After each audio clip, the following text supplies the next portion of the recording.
ॐ नमो भगवते वासुदेवाय। श्रीमद्भागवत महापुराण प्रथम स्कंध अध्याय 8 श्लोक संख्या 13 से आगे। अंतस्थ सर्वभूतानां आत्मा योगेश्वरो हरिः स्वमायया वृणोद्गर्भं वैराट्याः कुरुतन्तवे।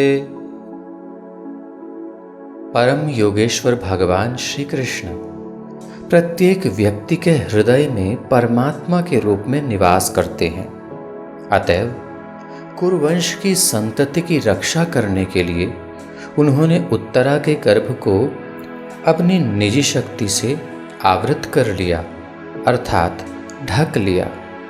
तात्पर्य: परम योगी श्री भगवान परमात्मा रूप में अर्थात अपने पूर्ण अंश के रूप में एक ही समय में प्रत्येक व्यक्ति के हृदय में अथवा परमाणुओं के अंदर भी निवास कर सकते हैं।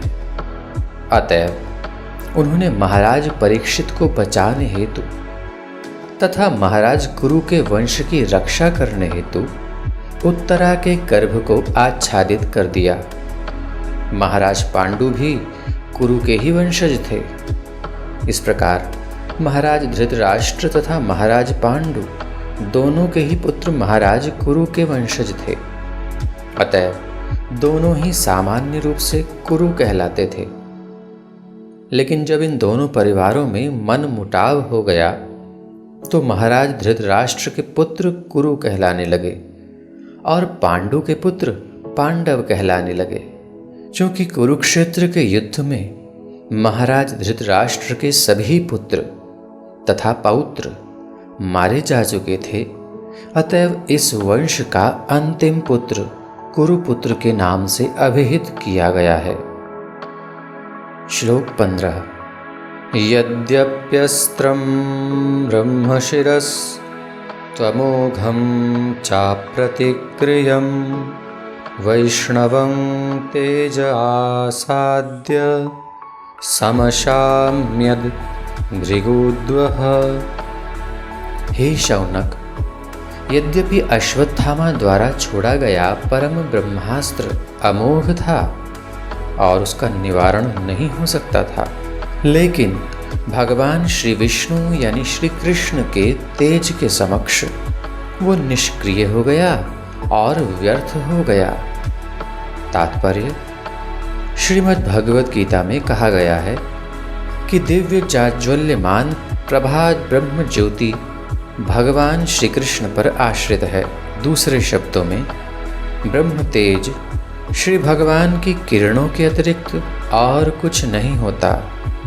जिस प्रकार की सूर्य किरणें सूर्य के गोले से ही निकलती हैं, अतएव यह ब्रह्मास्त्र भी यद्यपि भौतिक रूप से अमोघ था, किंतु श्री भगवान के परम तेज से पार नहीं पा सका।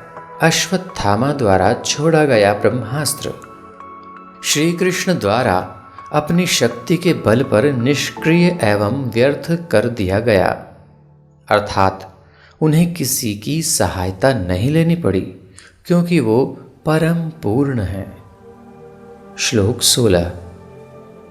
मामंस्था ये तदाश्चर्यं सर्वाश्चर्यमयेच्युते य इदं मायया देव्या सृजत्यवति हन्त्यजः। हे ब्राह्मणों, इसे गुह्य तथा अच्युत श्री भगवान के कार्यकलापों में विशेष आश्चर्यजनक मत सोचो। वो अपनी दिव्य शक्ति से समस्त भौतिक वस्तुओं का सृजन, पालन तथा संहार करते हैं, यद्यपि वो स्वयं अजन्मा है। तात्पर्य: जीवों के नन्हे मस्तिष्क के लिए श्री भगवान के कार्यकलाप सदैव अकल्पनीय होते हैं। परमेश्वर के लिए कुछ भी असंभव नहीं है। लेकिन उनके सभी कार्य हमें आश्चर्यजनक लगते हैं और इस प्रकार वो सदा हमारी विचार शक्ति की सीमा से परे बने रहते हैं। श्री भगवान सर्वशक्तिमान तथा पूर्ण परमेश्वर हैं। श्री भगवान 100% पूर्ण हैं, जबकि दूसरे अर्थात श्री नारायण, ब्रह्मा, शिव, देवतागण तथा अन्य सभी जीवों में ऐसी पूर्णता का कुछ प्रतिशत ही पाया जाता है। कोई भी ना तो उनके तुल्य है न उनसे बड़ा। वो अद्वितीय हैं। श्लोक 17। ब्रह्म तेजो विनिर्मुक्तैरात्मजैः सह कृष्णया प्रयाणाभिमुखं कृष्णम् इदमाह पृथा सती।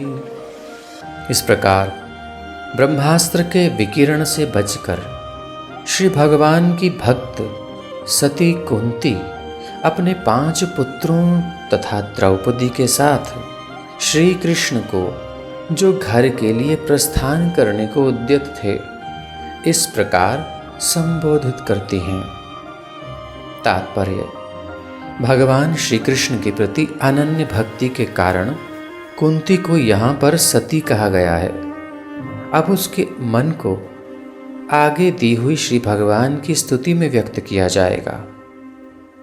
श्री भगवान का सच्चा भक्त कभी अन्य किसी से, यहाँ तक कि संकट से उबारने हेतु भी किसी जीव या देवता से दया की भीख नहीं मांगता।